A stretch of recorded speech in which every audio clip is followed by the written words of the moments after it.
Jive Hive Jeff from 2 Hex Garage.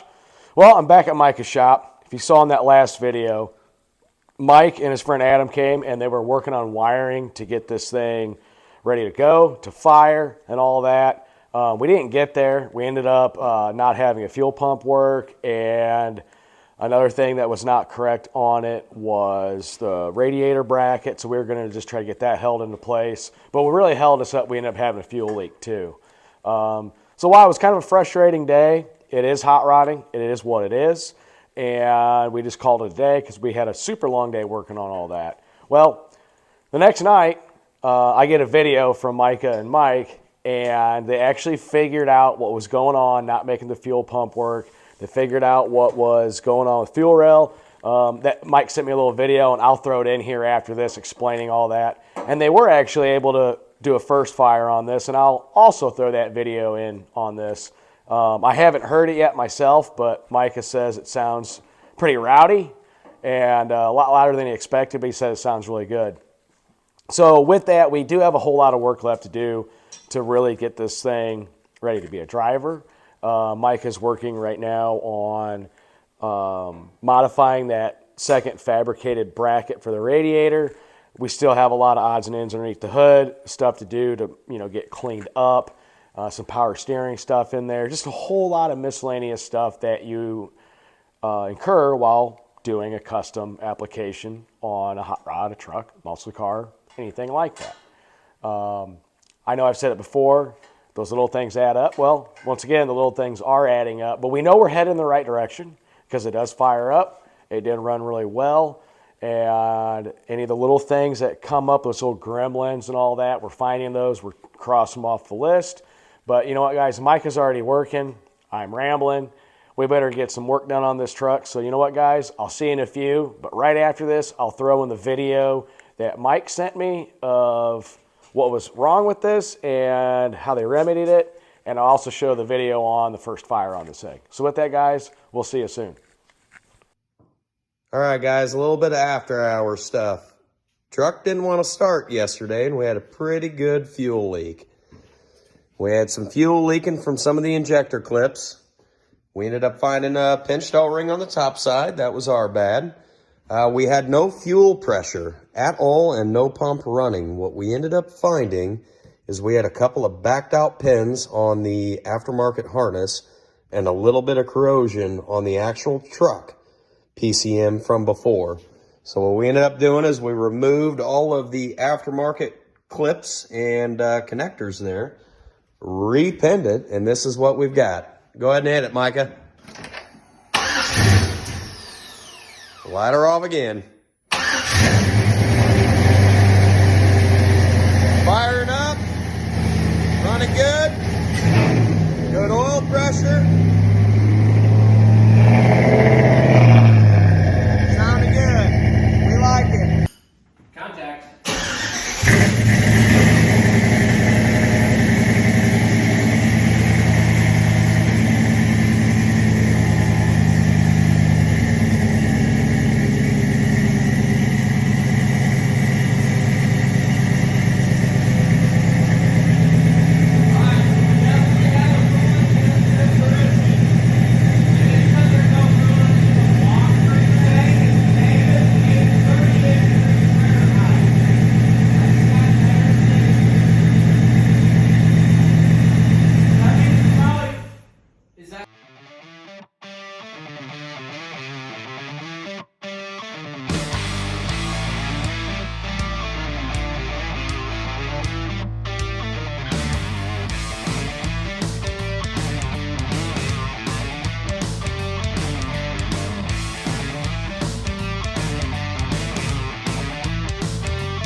Well, we're going to wrap that up for the night. And as you see in the title of the video where it says hot rodding, the little things can and will hold you up. So we spent quite a few hours tonight on getting that radiator in. It's in place where we like it. We had to do a lot of modifications to make it work. Fuel lines, getting things cleaned up with transmission lines, power steering lines, making them all nice and out of the way, bundled, make sure there's nothing that's going to hit, rub, cut, burn, you name it. These are the little things. These are the things you need to expect when building a vehicle, especially one that's custom in any sorts. It does take time. Engine's in, we got the cab back on. Yeah, that was a lot of work, but like with the Thunderbird and any project, all those little things adds up, so you really do need a plan for that. We still have a whole lot more to go on this, but today, while it was a lot of work and it doesn't seem like we got a lot done, we actually made a whole lot of progress. Our end goal is in sight. As you saw earlier in that video, it does run and starts, runs like a champ. We still got to get some things finalized with this, get the fans wired up, get some more of the looms to make it all nice and pretty underneath here. Obviously filled coolant, and we want to hear what this cam's going to sound like at idle, but we're not going to fire it up tonight. We're going to leave it as is. It's been a long day, been a long night. We've got a lot done, have a lot more to do. It's kind of late. So with that, we're going to see you guys sooner than later. We've got more to tackle on this, like cleaning up the engine bay, getting stuff loomed, stuff in place, a little bit of paint work here and there. Still got to do the rear end, make that a posi back there, and bleed the brakes. Just all those little things, like I said, they do add up. So, but as you've seen from the beginning of this, it has come a very long way. Really looking forward to when spring hits, to take this thing for a drive, see how it does, go grab a burger, have a little fun. With that, guys, we'll see you tomorrow. Later.